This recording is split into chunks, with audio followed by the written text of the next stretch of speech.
Thank you very much for joining us on the program. As you know, it is the holiday season and the last day of the year 2018. So you would think all is pretty much over with the real and major socio-political activities on the continent, but not the case for Congolese people as it is.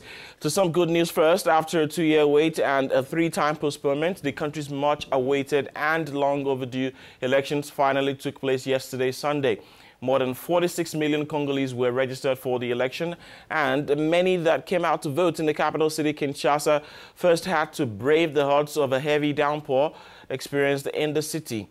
Kinshasa alone represents nearly 15% of the country's total registered voters. So how did the elections turn out there amid the rain and generally across the Central African country?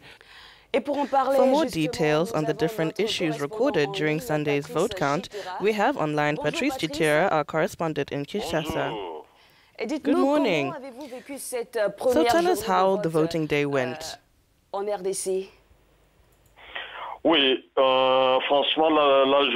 on election day, there were heavy rains in some parts of the country.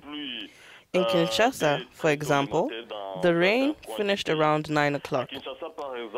But before the end of the rain, several voters were already flocking to the polls.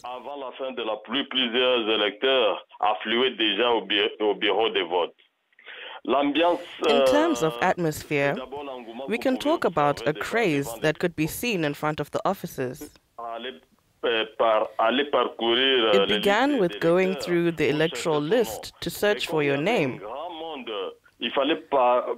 There was a huge list, so it was sometimes necessary to go through all the lists displayed before finding your name.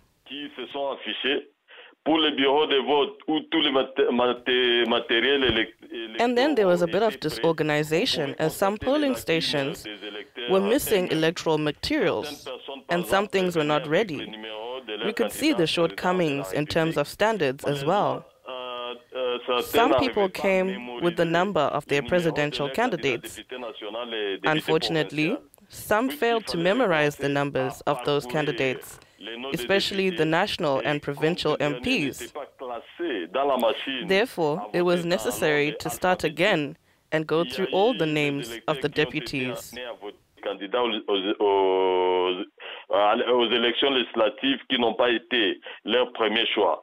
As the process was through a voting machine, there were some voters that couldn't find their choice. So, Patrice, are there any advances to the counting, and when will the provisional results be available? The counting has already begun.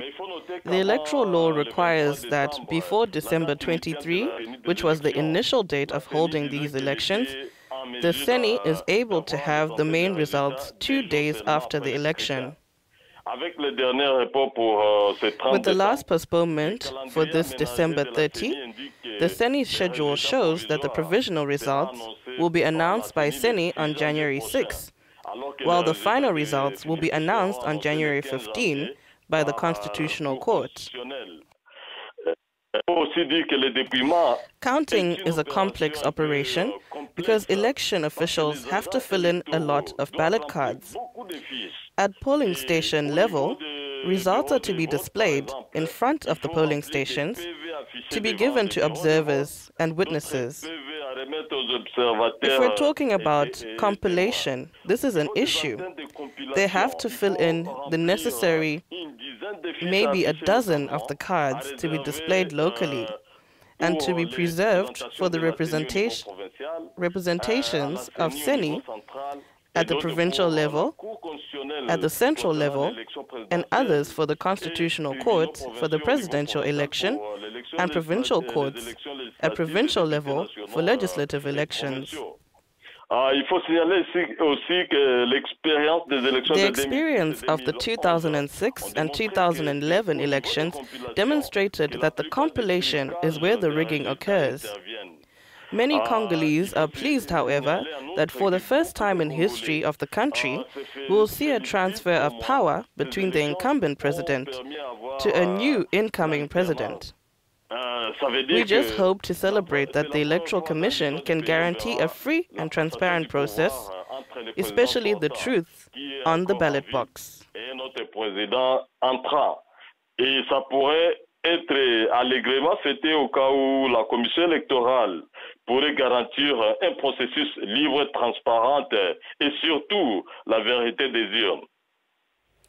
Merci, Patrice. Thank you, Patrice Chitera, our correspondent in Kinshasa. Thank you for answering our questions this morning.